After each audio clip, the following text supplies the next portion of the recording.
Namaskritya naram chaiva narottamam devim saraswatim vyasam tato. Perintahkanlah jiwaku ini. Arahkanlah jalan hidupku ke arah benar, Madawa. Narayanam namaskritya naram chaiva narottamam devim saraswatim vyasam tato jayam udiraye. Setelah mengetahui semua itu, akankah aku dapat mengatasi kelemahanku?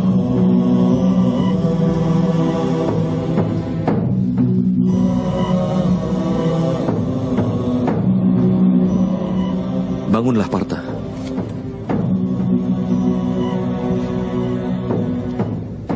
Sekarang dengarlah. Memahami rahasia kehidupan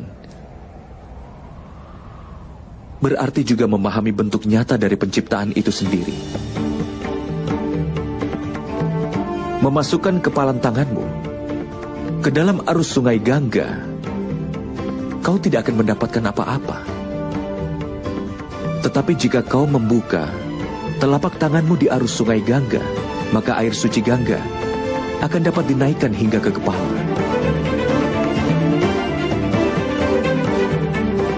Pikirkanlah, Partha. Apakah kepalan tangan keangkuhan? Atau sebuah tangan yang terbuka dari pengorbanan? Dapatkah kau memahami pengetahuan ini?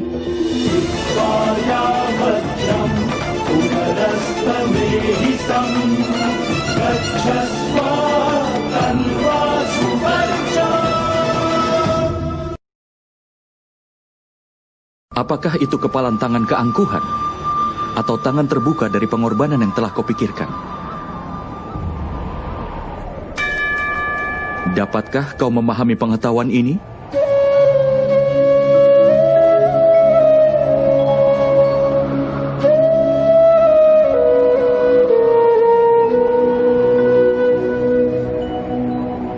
Apakah dunia ini sebenarnya, Partha? Manusia, iblis, burung, parasit, serangga, ikan, dan pepohonan? Bagaimanakah semuanya diciptakan? Berasal dari unsur apa mereka diciptakan? Bagaimana fungsi mereka dan bagaimana cara mereka bertahan? Bagaimanakah cara mereka mati? Dan apa yang akan terjadi setelah semua itu mati?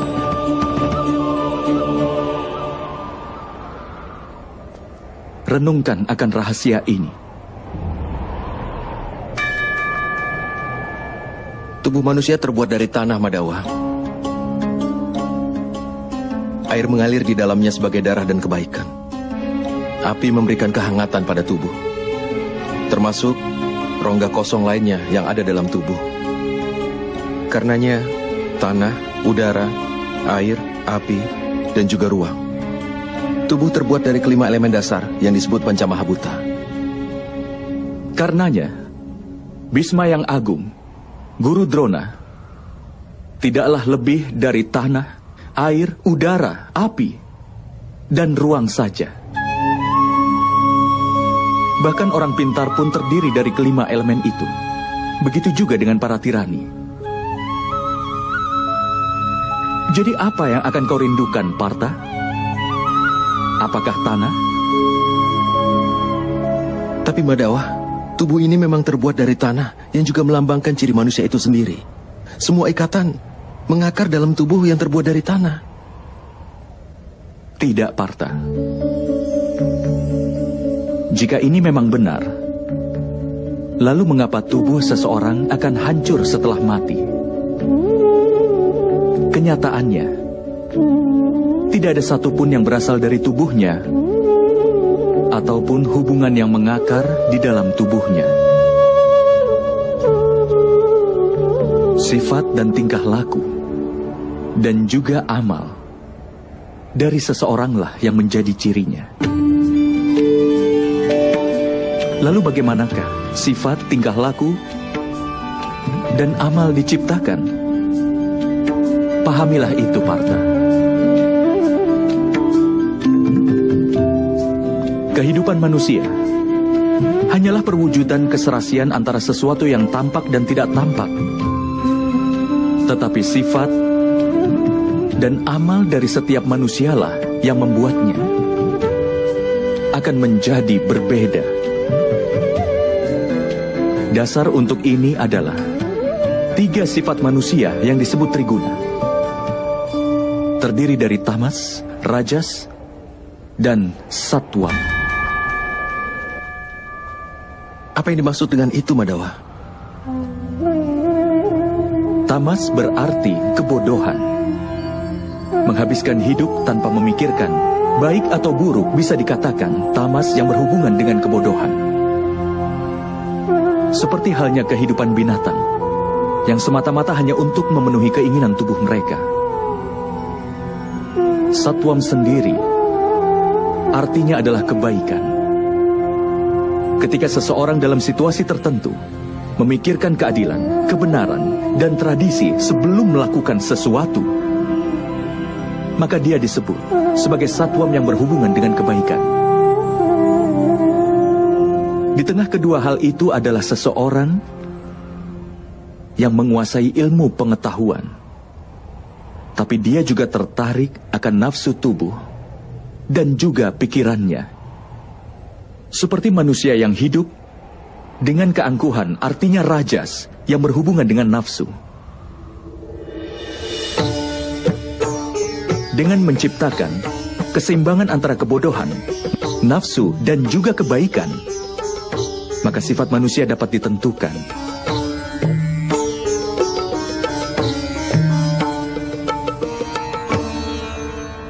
Lihatlah ke depan, Partha. Sifat apakah yang dapat kau lihat dalam diri mereka semua?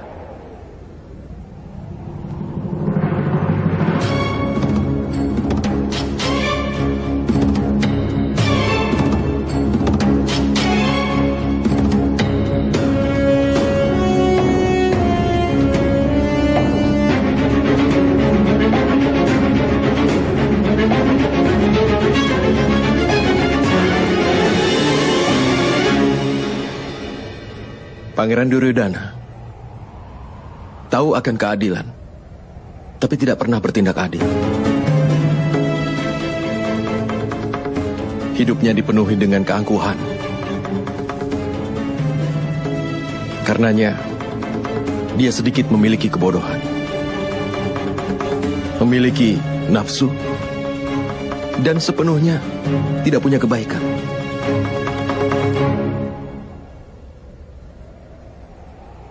Dan di sana ada Pangeran Dursasana. Dia selalu mematuhi perintah dari kakak tertuanya tanpa berpikir lagi. Karenanya, dia memiliki kebodohan. Lihat juga kakekmu Bhisma, Partha. Dia punya keseimbangan antara kebaikan dan kebodohan. Dia tidak memiliki keangkuhan, tetapi dia terikat dengan pemikiran usang dan tradisi yang kuno. Bahkan ketika keinginannya muncul, dia tidak bisa melanggar sumpahnya.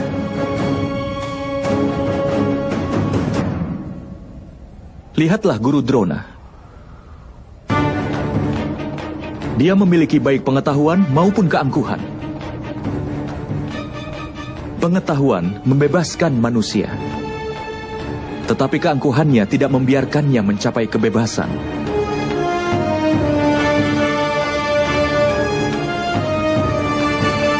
Tapi Madawa, jika sifat manusia adalah kesatuan dari 3 sifat manusia, apakah perbuatan manusia sudah ditakdirkan sebelumnya? Seekor singa akan memangsa rusa, dan rusa ditakdirkan untuk takut pada singa. Lalu kenapa keadilan jadi hal yang penting? Mengapa kejahatan mendapatkan hukuman? Lalu apa tujuan semuanya?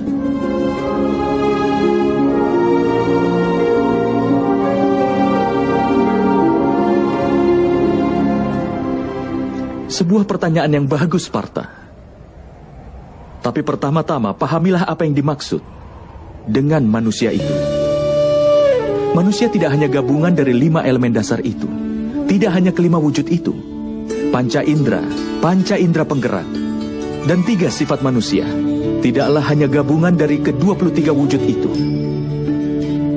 Agar manusia dapat menjalankan fungsinya, dia memerlukan energi. Dan energi itulah yang disebut dengan kehendak. Jadi Madawa, apa manusia terdiri dari kehendak? Tidak, Partha. Bersamaan dengan kehendak manusia dan gabungan dari ke-23 unsur itu adalah ciptaan.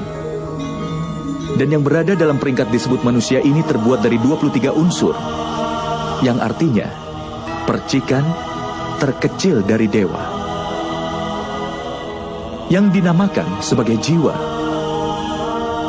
Ketika ciptaan dan manusia menjadi satu, yang berarti ketika percikan terkecil dari dewa berada dalam tubuh seseorang sebagai jiwa, saat itulah manusia akan hidup.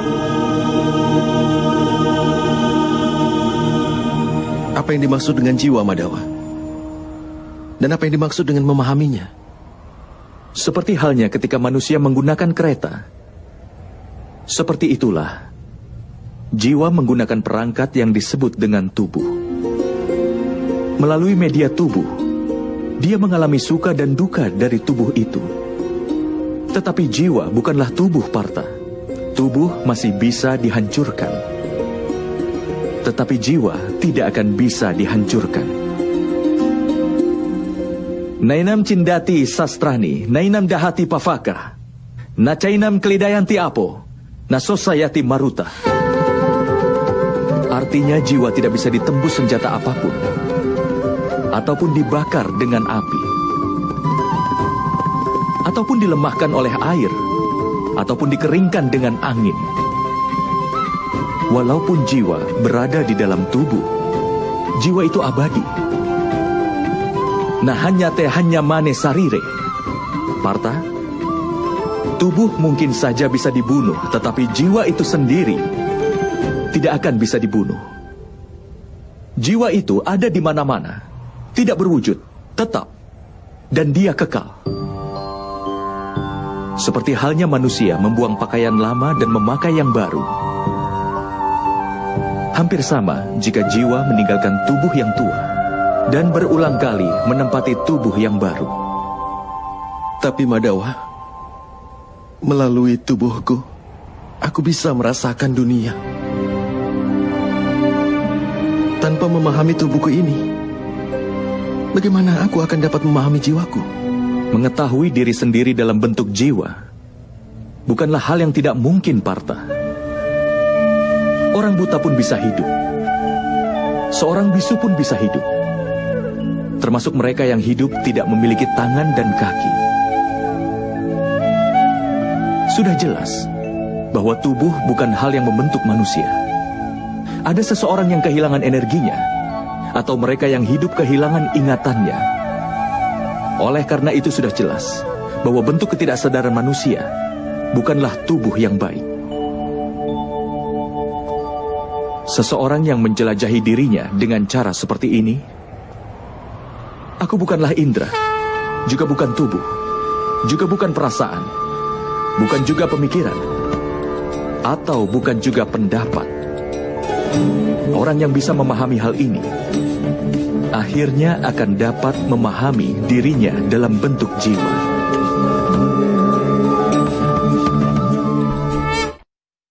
Apakah tujuan dari jiwa itu sendiri, Madawa? Ketika ciptaan tersebut terpisah, dan ketika manusia dan alam diciptakan, maka manusia, yang adalah bagian dari dewa, menjadi jiwa, dan berdiam dalam setiap wujud penciptaan. Jiwa itu sendiri dikelilingi oleh nafsu dan kegelapan, Partha. Terbangun dari lelapnya nafsu belaka dan memahami dirinya sebagai bagian dari dewa adalah sebuah tugas, tujuan, dan tekad jiwa itu sendiri. Tapi Madawa, jika setiap jiwa adalah bagian dari dewa, apa perkembangan dan kemunduran dikendalikan sendiri oleh dewa? Seperti permata tergeletak di tanah, tidaklah hilang kilauannya. Demikian pula, jiwa yang dikelilingi oleh wujud penciptaan yang mengetahui bahwa ini merupakan bagian kecil dari dewa. Seringkali jiwa menganggap bahwa tubuh mereka adalah segalanya. Mereka berbeda dengan jiwa itu sendiri yang tidak mereka ketahui. Melalui sebuah penderitaan, bau, rasa yang dirasakan oleh tubuh, maka akan dianggap sebagai sebuah pengalaman. Dan mereka tidak pernah berusaha keras untuk berubah.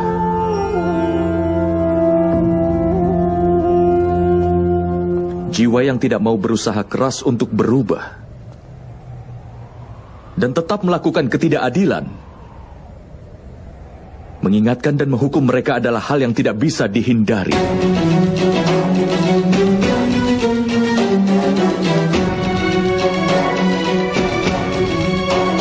Kau lebih baik memahami hal ini juga, Partha, bahwa kau bukanlah tubuh, tetapi sebuah jiwa. Setiap prajurit yang ada di medan pertempuran ini tidak seperti yang ada di dalam pikiranmu. Mereka semua telah tinggal di dalam tubuhnya untuk beberapa waktu. Tubuh mereka akan mati, tetapi jiwa mereka semua abadi. Mereka akan menempati tubuh baru lagi, sampai mereka tidak menyadari dirinya sebagai jiwa yang murni. Sampai mereka menyerahkan ketidakadilan dan mencamkan keadilan ke dalam dirinya. Mereka akan terus lahir dan kemudian mati. Ini adalah pelajaran pertama dari Brahma Widya, Partha. Mereka yang lahir sudah dipastikan akan mati. Dan bagi mereka yang telah mati, sudah pasti akan dilahirkan kembali. Pengetahuan ini disebut dengan Samkhya Yoga.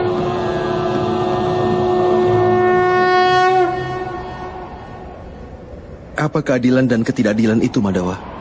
Jalan yang dipijak oleh manusia, di mana dia akan melihat dirinya sebagai jiwa. Dan mengetahui dirinya adalah bagian kecil dari dewa. Maka jalan itu dinamakan keadilan.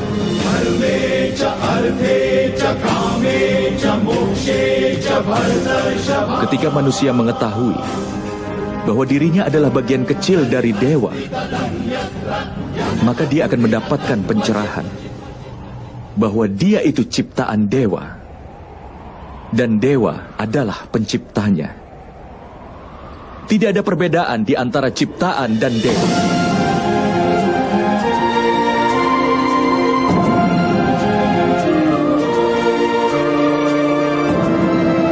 Manusia yang paham akan hal ini tidak akan kejam dan kasar terhadap manusia lain, dan juga bahkan pada binatang. Dia sudah tahu bahwa dengan memotong anggota tubuhnya akan menyebabkan rasa sakit. Tidak hanya pada organ itu saja, tapi juga dialami semua bagian tubuh lain. Sama halnya ketika seorang manusia merasakan sakit, maka seluruh dunia pun akan merasakan sakit yang sama. Selama masih ada seorang manusia sekalipun menderita di dunia ini, maka tidak seorang pun yang akan merasakan sepenuhnya kenikmatan nanti. Saat mengetahui ini hanyalah pemikiran manusia yang dipenuhi dengan belas kasih, ini juga disebut dengan keadilan. Ketika seseorang dipengaruhi kebodohan, dia akan menjadi manusia yang kasar, kejam, dan egois terhadap yang lainnya. Hanya untuk kesenangan dirinya sendiri, dia bebankan penderitaan pada orang lain. Dia tidak bisa menjadi lebih dekat kepada dewa. Karenanya, ketidakadilan adalah salah satu jalan yang menjauhkannya dari dewa. Maka dari itu, ketidakadilan nama lain ketidakpedulian. Jadi, kita harus merasa kasihan pada mereka yang tidak peduli. Lalu apa tujuan dari hukuman?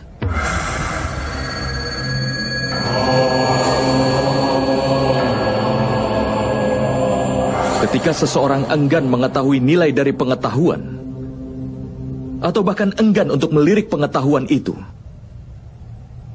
maka hukumannya adalah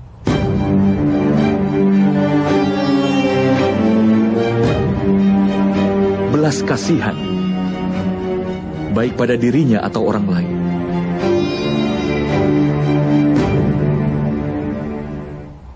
Tahap-tahap penciptaan akan selalu menurut kehendak dewa. Itu tidak akan terelakkan. Tetapi bersamaan dengan berkembangnya ketidakpedulian, nafsu, dan juga ketidakadilan, maka keadilan di dunia ini akan berada pada jurang kehancuran. Hingga di dunia ini tidak ada keadilan lagi. Sementara belas kasih dan kebenaran juga telah dihancurkan. Dalam rangka menyambut generasi selanjutnya agar memperoleh keadilan, menghabisi kejahatan saat ini dan mengembalikan keadilan adalah hal yang tidak mungkin terelakkan.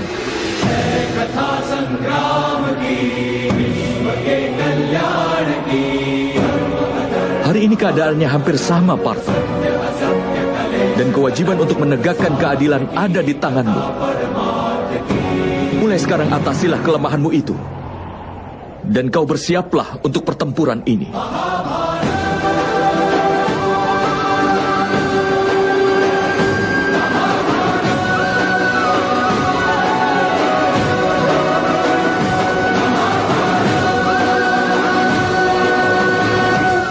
Tapi pembunuhan akan dilakukan dengan tanganku.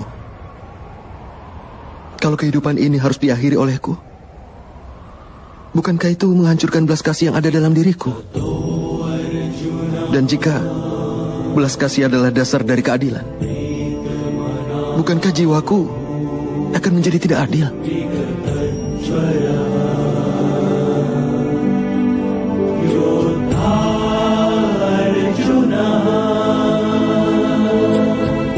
Batas dari keadilan sudah pasti akan dibuat. Tetapi batas dari amal belumlah dibuat, Partha. Perbedaan di antara amal dan perbuatan sangat perlu untuk lebih dipahami lagi. Semua amal adalah perbuatan, tapi tidak semua perbuatan adalah amal.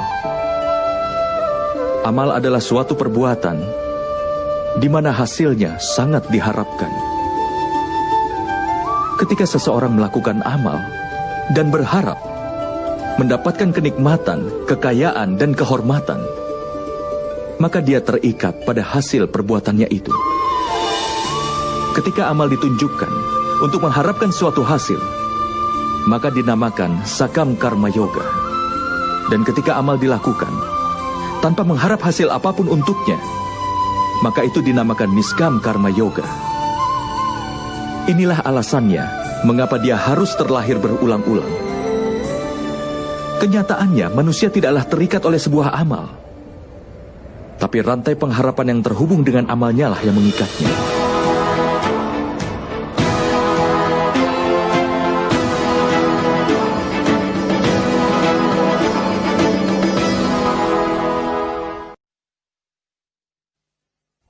Pada kenyataannya seorang manusia tidak terikat pada perbuatannya.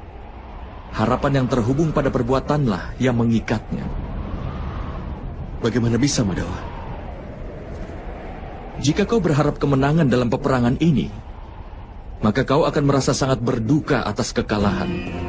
Dan kedukaan itu akan memaksamu melakukan hal lain lagi yang kau butuhkan untuk dilahirkan kembali.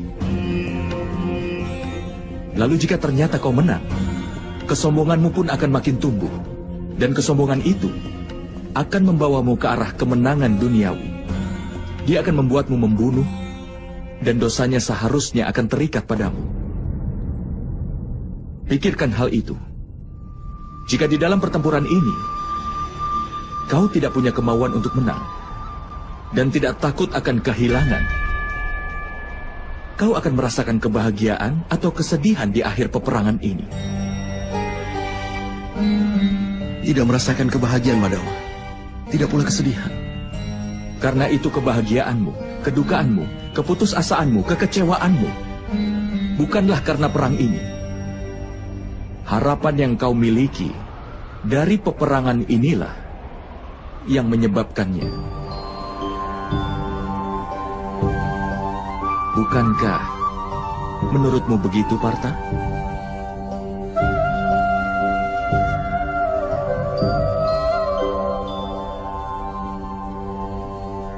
Karena itu, memegang sukacita dan duka cita secara seimbang, tanpa memikirkan akan mendapatkan kehilangan, kemenangan atau kekalahan. Dan itu artinya, jika kau terlibat dalam pertempuran, maka sukacita, duka cita, kehilangan, kemenangan atau kekalahan, wahai putra Kunti, maka kau tidak akan menanggung dosa apapun. Inilah yang disebut karma yoga. Orang yang mempelajari pengetahuan tentang Sankhya menyadari kenyataan bahwa dia bukanlah suatu tubuh, tapi suatu jiwa belaka. Bahwa kebahagiaan dan yang dialami tubuhnya hanyalah sampai pada kematian. Dan karena itu tidak nyata, tetapi hanya sebuah ilusi. Baginya menjadi seorang karma yoga menjadi lebih mudah. Tapi Madhawa, jika perbuatan dimaksudkan untuk dikendalikan, bukankah bijak untuk melepas keduniaan dan menempuh jalan kesucian?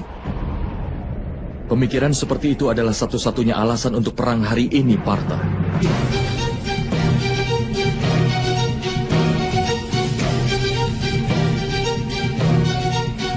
Renungkanlah, ketika mereka yang menguasai Triguna dan yang mengetahui keadilan sudah berhenti bertindak, maka mereka yang penuh dengan ketidakadilan akan memerintah dunia ini.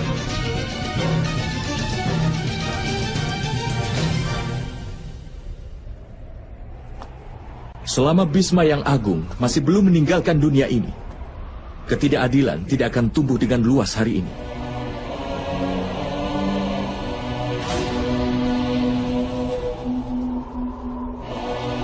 Dan jika ayahmu tidak pergi dalam pengasingan sebelumnya, kakakmu Yudhistira akan memerintah dalam kedamaian saat ini.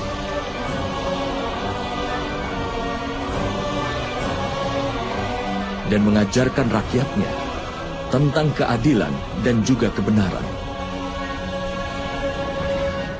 Tapi Partha, kenyataan pahitnya adalah bahwa hanya mereka yang baik yang bisa berguna bagi dunia ini. Tapi mereka orang yang selalu berpikir tentang kesucian. Layaknya air yang melayang sebagai uap.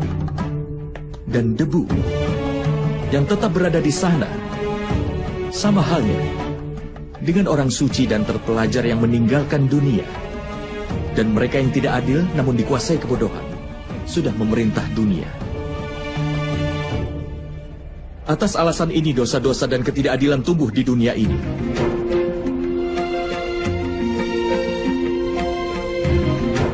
Tetapi karma yoga melindungi dunia ini dari sebuah keadaan yang aneh ini.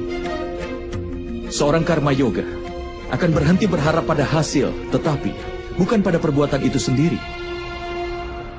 Dia berada di dunia ini layaknya seorang suci. Dia melakukan semua tindakan, tapi tidak kehilangan diri di dalamnya. Seorang karma yoga tidak berharap apapun dari anak-anaknya dan yang disayanginya, bahkan dari rakyatnya sekalipun. Dia sendiri memperoleh keuntungan dari kesuciannya, tetapi dia bermanfaat bagi dunia layaknya seorang kepala keluarga. Seorang manusia berusaha keras untuk kesejahteraan keturunannya. Bagaimana bisa dia tidak berharap sukacita dari keturunannya? Apapun yang dilakukan oleh manusia untuk anak-anaknya, itu sebuah transaksi atau cinta, Partha. Cinta, Madhawa. Lalu mengapa mengharapkan suatu hasil atas perbuatannya, Partha? Keuntungan di masa depan yang diukur dalam suatu transaksi dan bukan dalam cinta. Manusia yang membentuk watak anak-anaknya dengan baik dan melimpahkan kesucian cinta dan keadilan, anak-anaknya tentu akan memberikannya cinta dan perlindungan. Perbuatan dan kelakuan orang yang disayang mencerminkan perbuatannya sendiri. Dan ketika seseorang tidak lagi berhak atas perbuatan mereka sendiri. Lalu apa gunanya lagi untuk memiliki harapan besar dan kemudian juga berharap besar kepada mereka? Jika kau pikirkan ini dalam-dalam, Partha, kau akan segera menyadari bahwa tidak ada perbuatan di dalam kehidupan yang menghubungkan harapan dan pengharapan yang tidak terelakkan.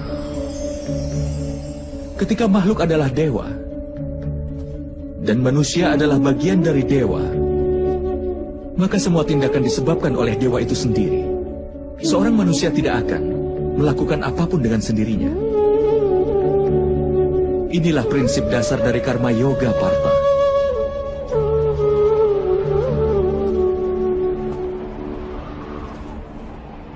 Oleh karena itu, Partha, penting agar kau menjadi seorang karma yoga. Dan berjuanglah dalam peperangan ini dengan melepaskan Triguna. Bebaslah darinya, Partha.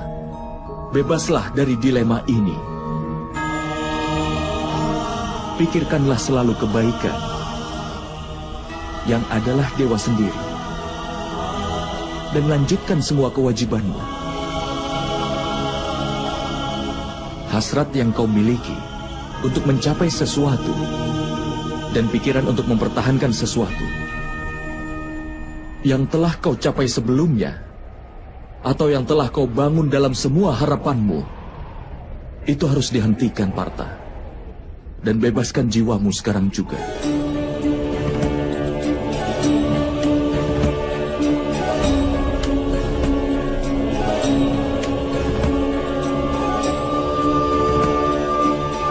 Kau harus ingat, Partha, hakmu adalah hanya sebatas untuk melakukan perbuatan, dan hasilnya tidak bisa kau tentukan. Hasilnya terserah kepada para dewa. Oleh karena itu, tidaklah benar, Partha, jika kau lari dari perbuatan, dan tidak pula benar untuk mengharapkan hasil dari semua perbuatanmu saat ini.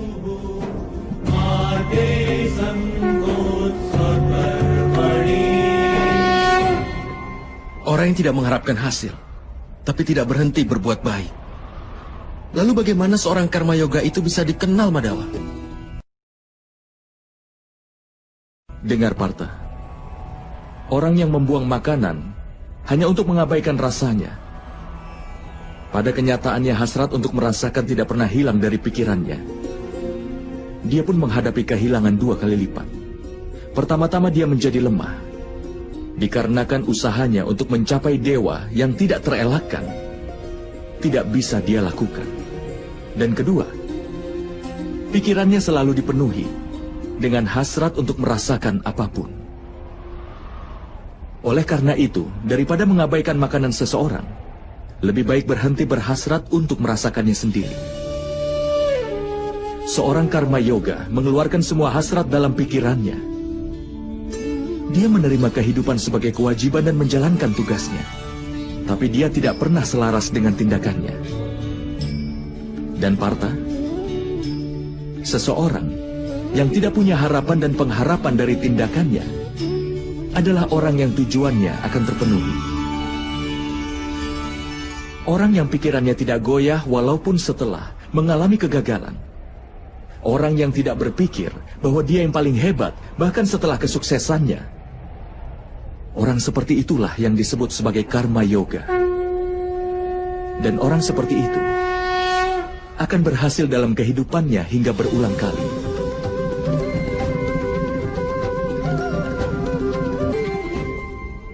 Keinginan timbul dari pengharapan akan hasil. Dan ini adalah sifat dari keinginan yang akan tetap tidak akan terpenuhi. Rasa tidak terpenuhi kemudian menimbulkan kemarahan.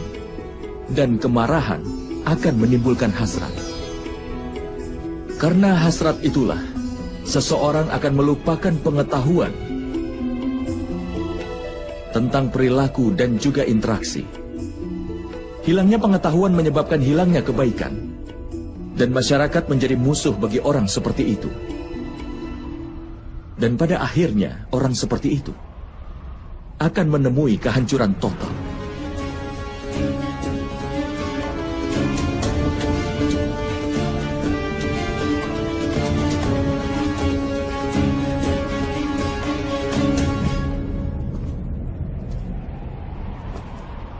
Seperti misalnya saudara Duryudana.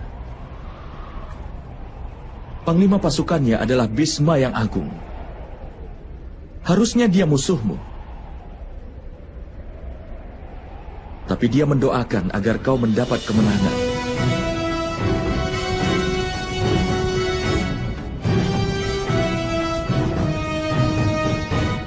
Partha, bertanggung jawab adalah langkah kedua menuju pengetahuan kedewaan.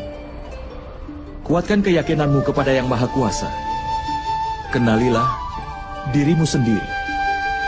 Bebaskan dirimu sendiri dari ikatan belenggu. Korbankan hasrat akan hasilnya dan lakukan saja kewajibanmu.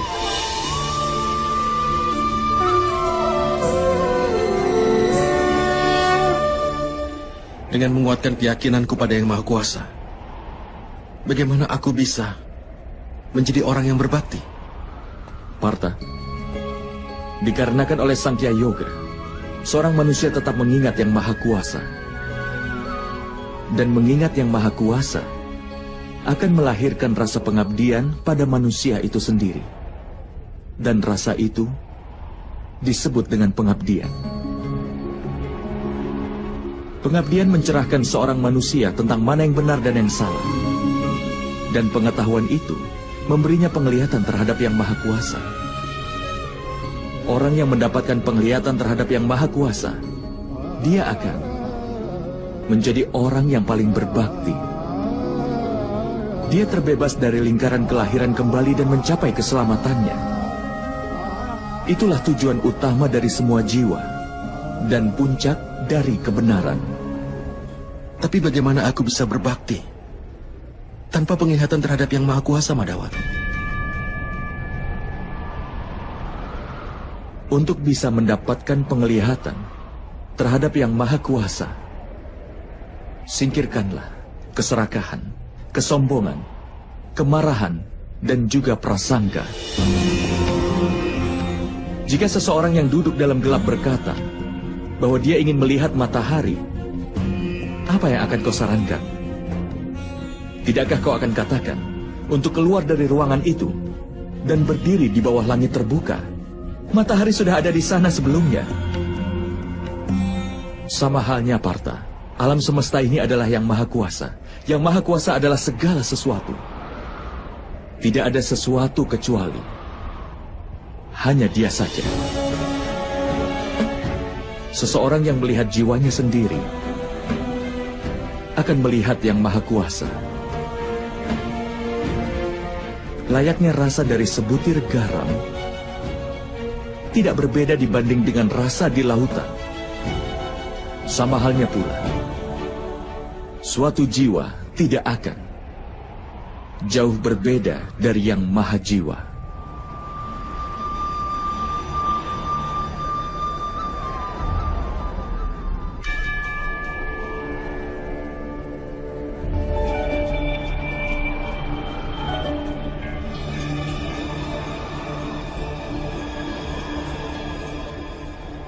Artinya, Madawa, apakah kau Yang Maha Kuasa?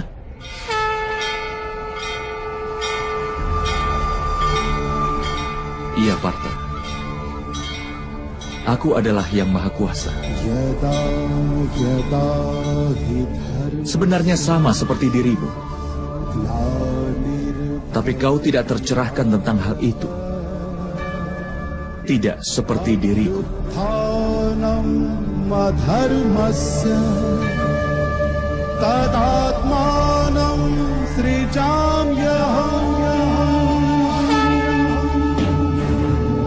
Lalu, Madawa, mengapa pengabdian kepadamu tidak dianggap sebagai pengabdian kepada dewa? Tentu saja. Pengabdian kepadaku adalah pengabdian kepada Yang Maha Kuasa. Kau tidak perlu merasa ragu. Dan kau tidak perlu merasa khawatir. Korbankanlah segalanya dan dapatkan perlindunganku untukmu, Partha.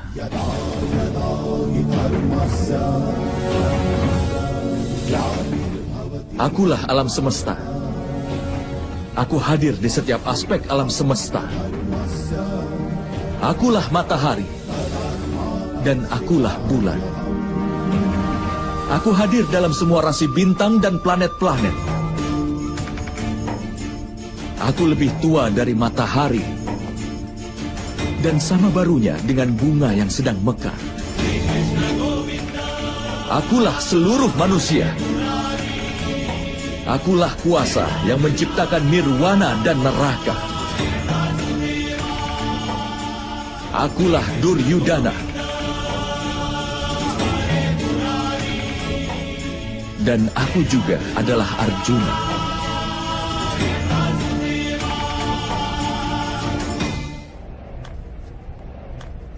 Bagaimana mungkin begitu, Madama?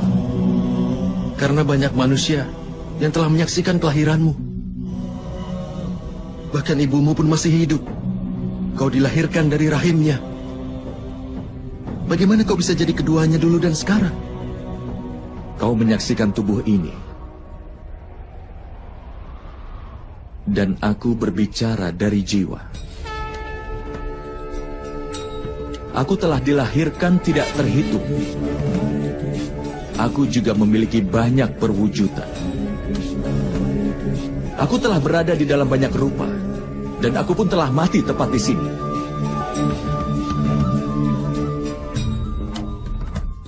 Dan aku juga akan lahir kembali berulang kali di masa depan.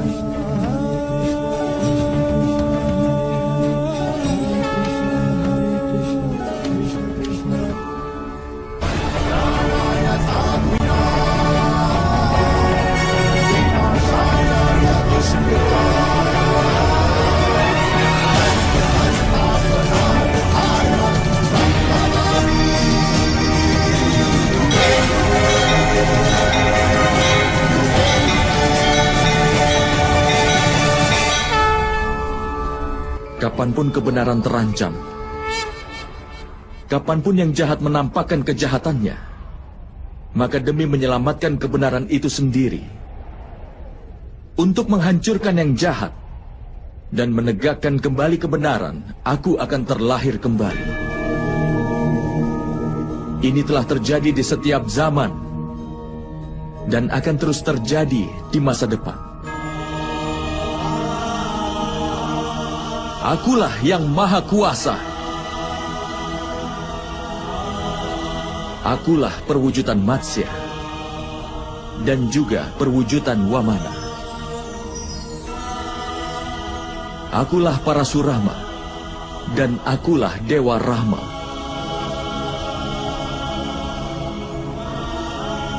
Akulah Brahma, Wisnu dan Mahesa. Akulah Saraswati, Kali, dan juga Laksmi.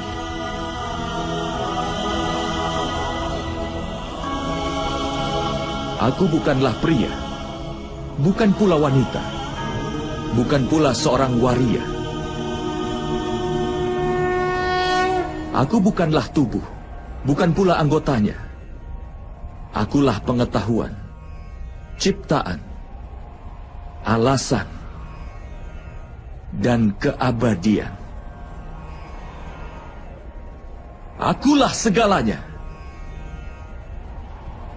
Dan aku pun bukan apa-apa.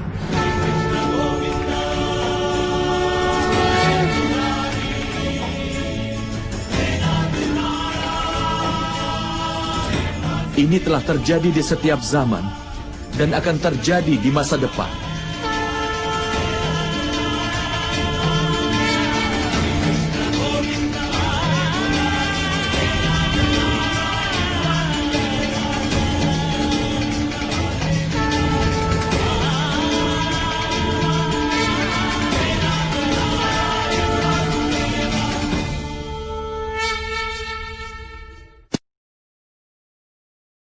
Aku bukan siapa-siapa,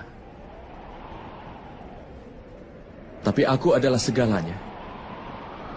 Itu sudah terjadi dalam setiap masa, dan itu akan terus sampai selamanya.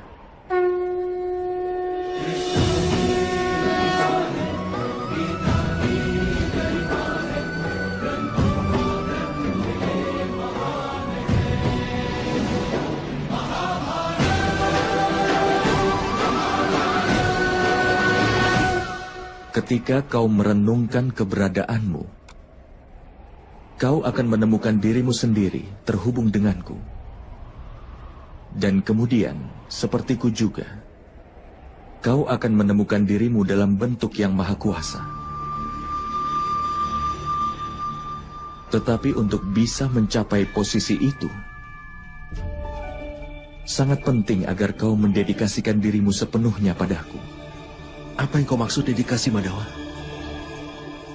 Itu adalah keadaan di mana pikiran manusia menyerah pada semua keinginan hingga tidak membuat dedikasi untuk diri sendiri. Dan tidak juga mengambil sumpah orang dengan cara kerja yang diberikan kepadanya.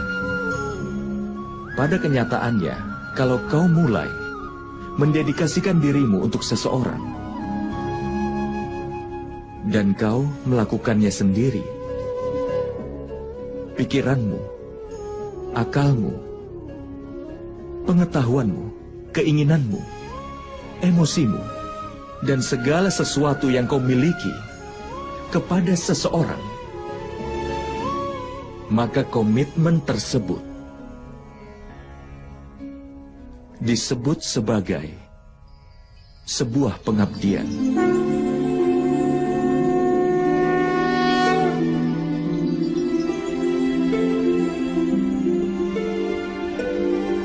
Seorang istri berkomitmen untuk suaminya. Prajurit berkomitmen pada panglima pasukannya. Sementara murid berbakti pada gurunya. Semua bentuk pengabdian itu apakah sama? Bukankah semua itu untuk mencapai yang maha kuasa? Tidak, Partha. Ketika seseorang berbakti untuk sesuatu, ataupun untuk seseorang, itu tergantung acuannya. Dia tidak meninggalkan ruang untuk keraguan. Atau pertanyaan pengabdian terhadap seseorang. Yang jahat bisa membuat orang menjadi memfitnah.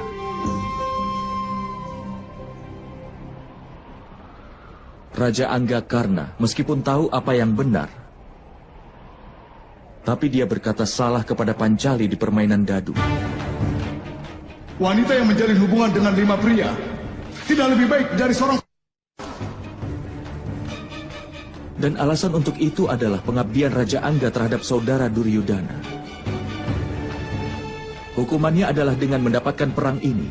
Apakah begitu menurutmu? Itu semua adalah karena kesetiaannya kepada orang yang jahat.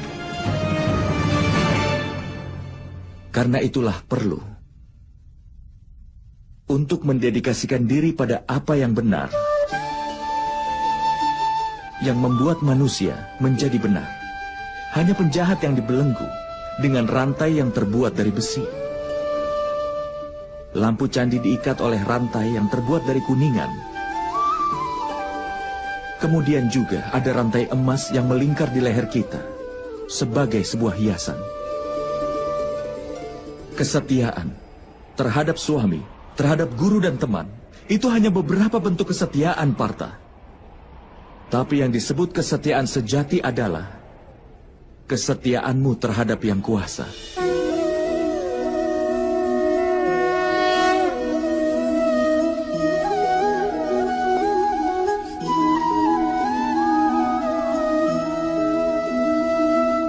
Tapi apa pengabdian terhadap yang kuasa harus dilakukan dengan Sangya Yoga atau Karma Yoga? Karena Sankhya Yoga, manusia tahu bahwa mereka hanyalah jiwa. Dan karena Karma Yoga, mereka bisa membebaskan diri dari ikatannya. Dan karena pengabdian hingga manusia mengetahui wujud yang nyata dari Yang Maha Kuasa. Dan manusia juga bisa mengetahui tentang arti keadilan dari Yang Maha Kuasa. Manusia berada dalam lingkaran hidup dan mati. Hingga demi mencapai kebahagiaan di dunia dan pengetahuan, manusia pun mengabdikan dirinya untuk Yang Maha Kuasa, yang menjadi tujuan utama dari semua jiwa. Maksudnya, tubuh manusia ini tidak ada nilainya, Madawa? Itu pasti bernilai, Partha. Tubuh manusia menjadi media bagi manusia untuk bertemu dengan Yang Maha Kuasa. Antara kematian dan juga reinkarnasi, di mana pengetahuan akan jiwa tetap aktif. Dengan segala pengalaman, pengetahuan, dan belajar dari kehidupan yang sebelumnya, jiwa pun menjadi bagian dari tubuh yang baru. Dan ini hanya terjadi ketika dia menjadi bagian dari tubuh manusia itu sendiri.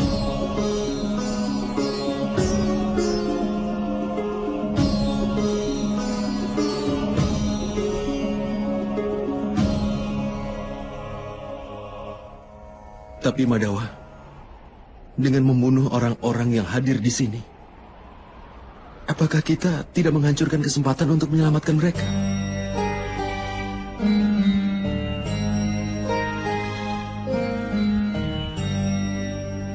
Musuh-musuhmu telah melewati batas-batas kebenaran, Partha.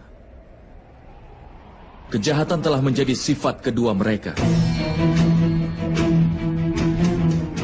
Keselamatan bagi mereka tidaklah mungkin.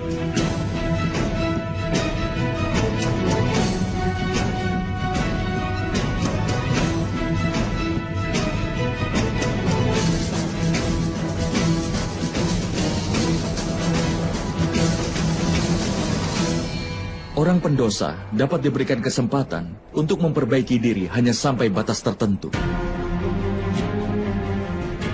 Aku pernah menghukum Sisupala, tapi itu memang perlu untuk menghukumnya. Jika kita membiarkan orang berdosa untuk terus melakukan dosa,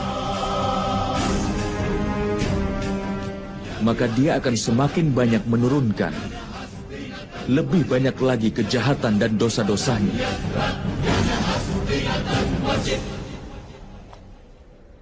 Tugas orang baik adalah menghentikannya melakukan kesalahan lagi. Jiwa-jiwa ini tidak akan mencapai akhir, tapi tubuh mereka akan rusak oleh ketidakbenaran dan menjadi bagian dari tubuh manusia baru.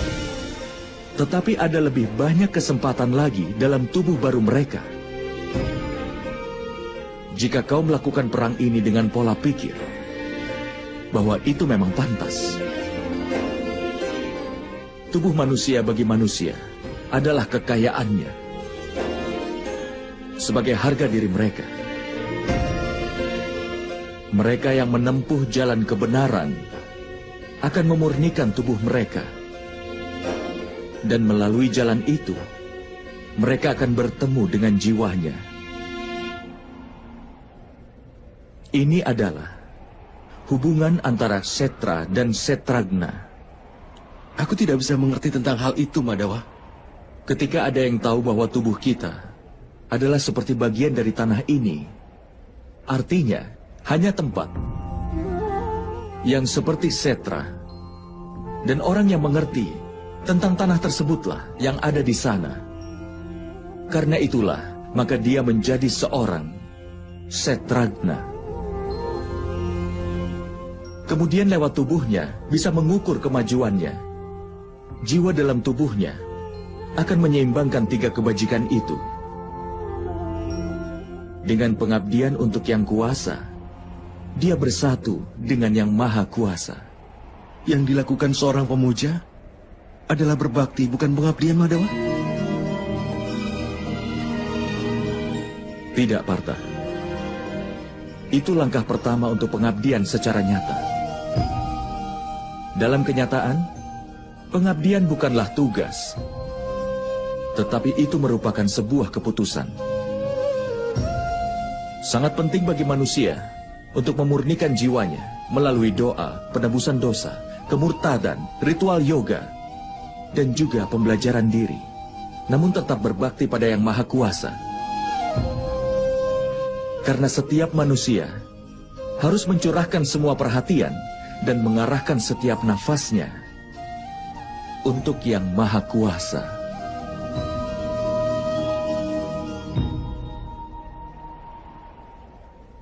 Jika pengabdian adalah keputusan, Lalu apa pentingnya berdoa, penebusan dosa dan hal semacamnya?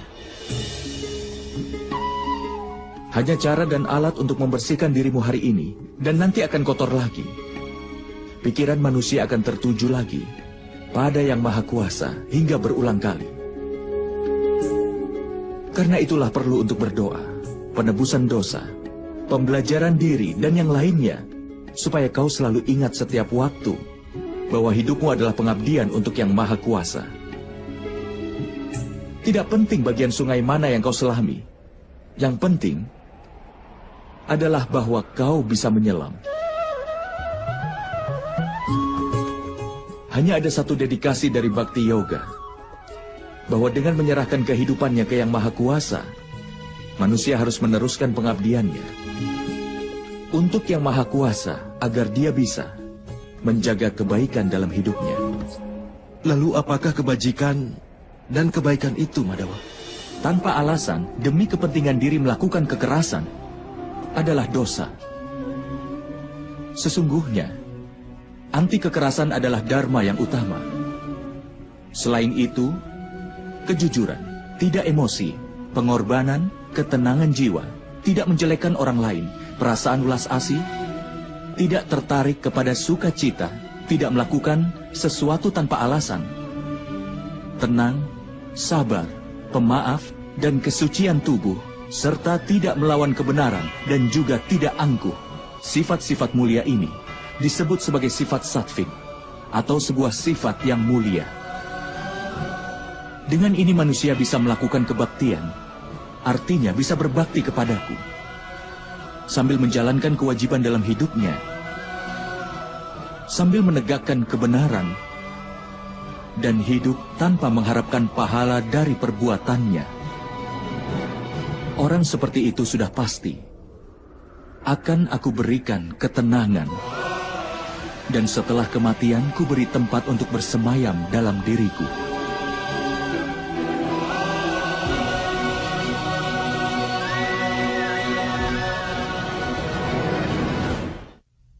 Seperti apakah wujudmu, Madawa? Melalui media Sangya Yoga, aku harus tahu bahwa aku punya jiwa. Aku abadi. Dan berada dalam tubuh yang fana ini hanya untuk sementara waktu. Melalui tindakan yang tanpa pamrih, aku ingin tahu apakah orang yang mengorbankan keinginannya demi pamrih bisa melaksanakan tugasnya, lalu mencapai ketenangan pikiran dan kebahagiaan dalam hidupnya. Melalui disiplin kerohanian, aku ingin tahu pentingnya penyerahan diriku padamu.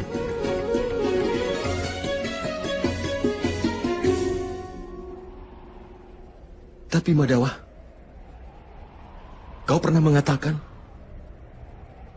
bahwa Yang Maha Kuasa bukanlah manusia yang berdiri di semua tempat.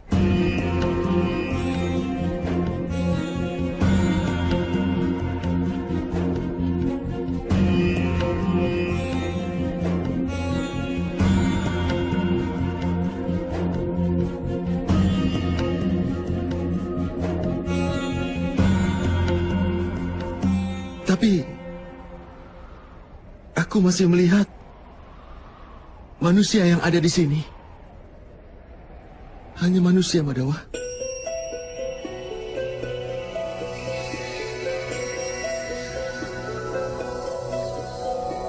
Narayanam namaskritya naram chaiva narottamam devim saraswatim vyasam tato jayam udira. Aku ingin melihat sekilas dirimu yang sebenarnya, Madawa.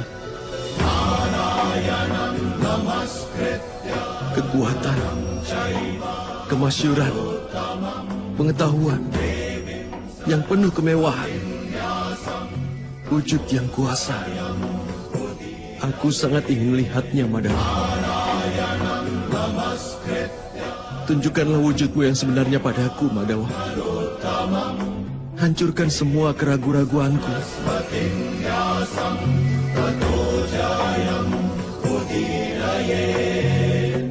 Tunjukkanlah dirimu, Madawa.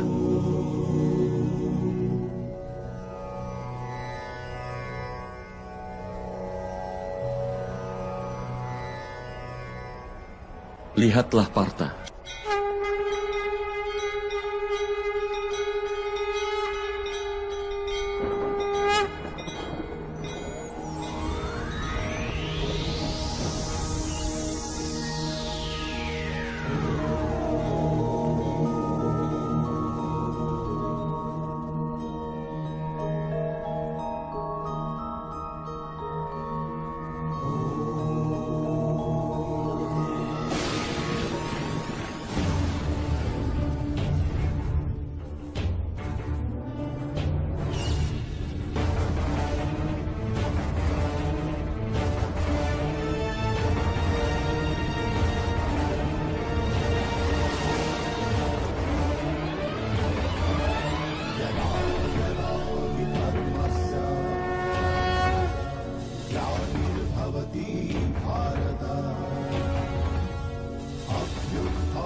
Dari pengetahuan akan Yang Kuasa sampai perbuatan tanpa pamrih, dari perbuatan tanpa pamrih sampai pada kerohanian.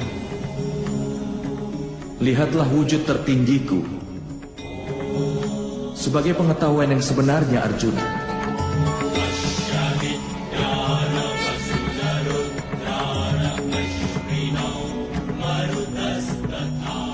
Ini pengetahuan tertinggi yang merupakan dasar dari semua pengetahuan dan ilmu pengetahuan. Pengetahuan ini memberikan keselamatan. Bahkan para dewa pun tidak bisa melihat wujud ini dengan mudah, seperti yang sudah kutunjukkan padamu, Arjuna.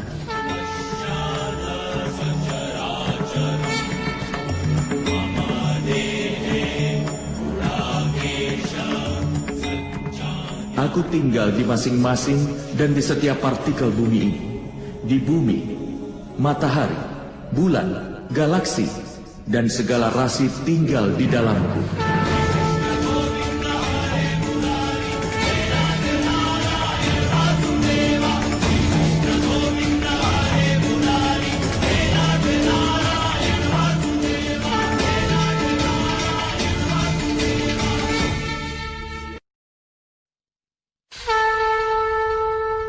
Aku adalah kebenaran. Aku sempurna. Aku adalah kehidupan. Aku adalah Siwa. Aku adalah huruf yang utama. Aku sama Weda dalam Weda. Di antara dewa akulah Indra. Di antara binatang buas, aku adalah Dewa Kubera. Di antara para Rudra aku Sangkar. Di antara para Basu aku Dewa Agni.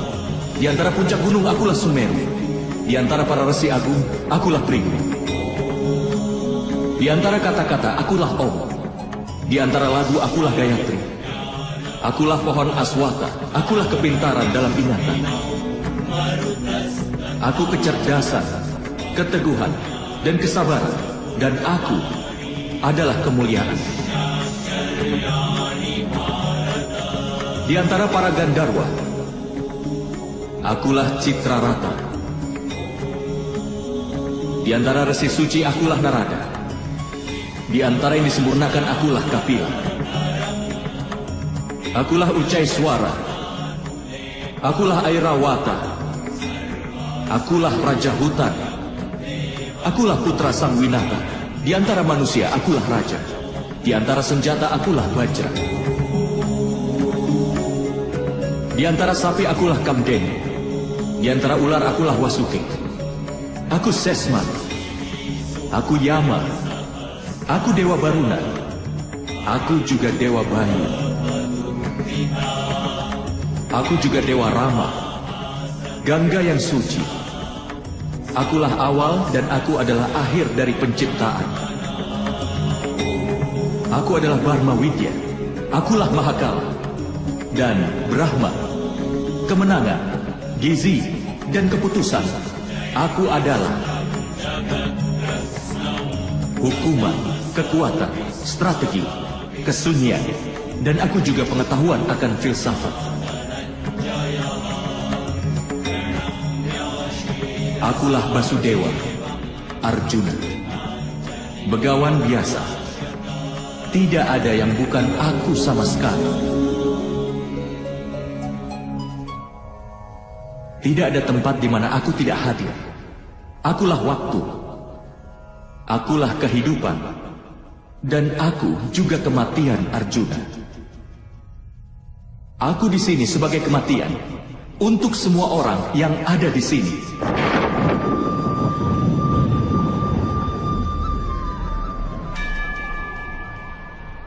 Bahkan meski kau tidak mengangkat senjata, aku pasti akan memusnahkan mereka semua.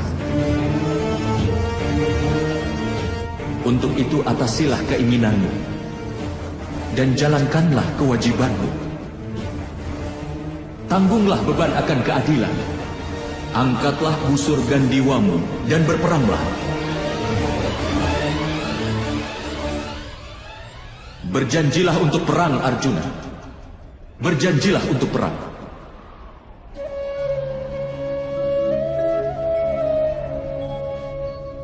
Oh Madawa, oh Madhusudan, hari ini keraguanku telah terhancurkan. Aku mohon kembalilah ke wujud manusiamu. Aku akan mematuhi setiap perintah darimu.